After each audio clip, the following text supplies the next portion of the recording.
കേരള ശാസ്ത്ര സാഹിത്യ പരിഷത്ത് ഹരിതഭവനം മേഖലാ ജാഥ. കേരള ശാസ്ത്ര സാഹിത്യ പരിഷത്ത് ഹരിതഭവനം മേഖലാ ജാഥയ്ക്ക് കോതച്ചിറ യൂണിറ്റിൽ സ്വീകരണം നൽകി. വടക്കേ കോതച്ചിറയിൽ ചേർന്ന സ്വീകരണ യോഗത്തിൽ മേഖലാ സെക്രട്ടറി എം വി രാജൻ ചടങ്ങ് ഉദ്ഘാടനം ചെയ്തു.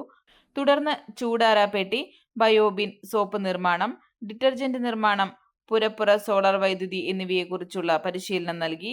യൂണിറ്റ് പ്രസിഡന്റ് എ സേതുമാധവൻ ചടങ്ങിന് അധ്യക്ഷത വഹിച്ചു. സെക്രട്ടറി ടി യു ഉദയൻ സ്വാഗതവും ഒ ടി അശോകൻ നന്ദിയും പറഞ്ഞു. ആലുവടുപ്പ് അല്ലേ? പക്ഷെ ആലുവടുപ്പിന്റെ ഒരു പ്രത്യേകത എന്താ വെച്ച് കഴിഞ്ഞാൽ മറ്റേ അടുപ്പിനേക്കാൾ ഒരുപാട് വിറക് അതിലേക്ക് ആവശ്യമായിട്ട് വരും.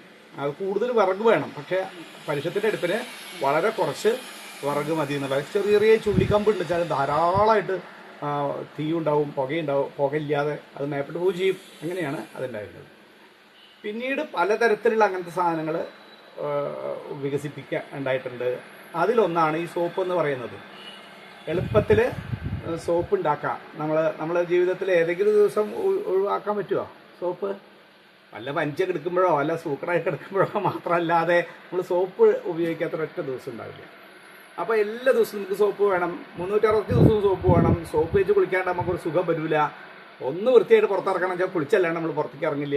രാത്രി ഒന്ന് സുഖമായി കിടന്ന് ഉറങ്ങണമെങ്കിൽ കുളിച്ചിട്ടേ കിടക്കുള്ളൂ. ഇങ്ങനെ മലയാളിയുടെ ഒരു പ്രത്യേകതയാണ് ഈ ശുചിത്വം എന്നുള്ളത്. അപ്പോൾ അതിന് ഏറ്റവും അത്യന്താപേക്ഷിതമായ സാധനമാണ് സോപ്പ്. നമ്മൾ സോപ്പൊക്കെ കാശ് കൊടുത്ത് മേടിക്കുന്നതാണ്. അത് നമുക്ക് ലാഭകരമായിട്ട് ഉണ്ടാക്കാൻ പറ്റും. എളുപ്പത്തിൽ ഒരു ഇത്തിരി സമയം ചിലവഴിച്ചാൽ മതി. കുറേ കാലത്തിനുള്ളത് ഒരുമിച്ച് ഉണ്ടാക്കിയെടുക്കാൻ പറ്റും. അപ്പോൾ അത് ഉണ്ടാക്കിയെടുക്കാതെ മാത്രമല്ല, അത് കുറേ ആദായകരമായിട്ട് നമുക്ക് ഉണ്ടാക്കാൻ പറ്റും. നമ്മുടെ നിത്യജീവിതത്തിൽ നമ്മുടെ ആവശ്യത്തിനായിട്ട് ഉണ്ടാക്കാത്തത് തന്നെ അത് ഒരുപാട് ലാഭകരമായ കാര്യമാണ്. അപ്പോൾ അങ്ങനെയുണ്ട്. രണ്ടാമത്തത്, നമ്മൾ 365 ദിവസം ചെയ്യുന്ന മറ്റൊരു കാര്യം എന്താ?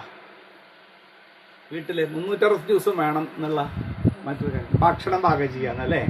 ചോറുണ്ടാക്കാണ്ടിരിക്കാൻ പറ്റില്ലല്ലോ നമുക്ക്. ചോറുണ്ടാക്കുന്നത് എങ്ങനെയാണ് വെച്ചാൽ അതിന് ഉപയോഗിക്കുന്ന ഉപാധി എന്താന്ന്. അരിയൊക്കെ വെച്ചിട്ട് തിളപ്പിച്ചിട്ട് ചോറാക്കണമല്ലോ. അതിനെന്താണ് നമ്മൾ ഇപ്പോൾ ഉപയോഗിക്കുന്നത്?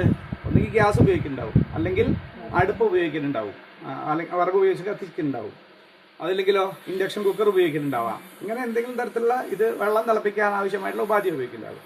പെണ്ണു കൊതിക്കും പെണ്ണിനെ കൊതിപ്പിക്കുന്ന കനക കടകാഭരണങ്ങളുടെ കമനീയ ശേഖരവുമായി പട്ടാമ്പി പട്ടണത്തിന്റെ കനക കൊട്ടാരം Manukas gold and diamonds, Manukas tower railway ഓവർബ്രിഡ്ജിന് സമീപം, മെയിൻ റോഡ്, പട്ടാമ്പി.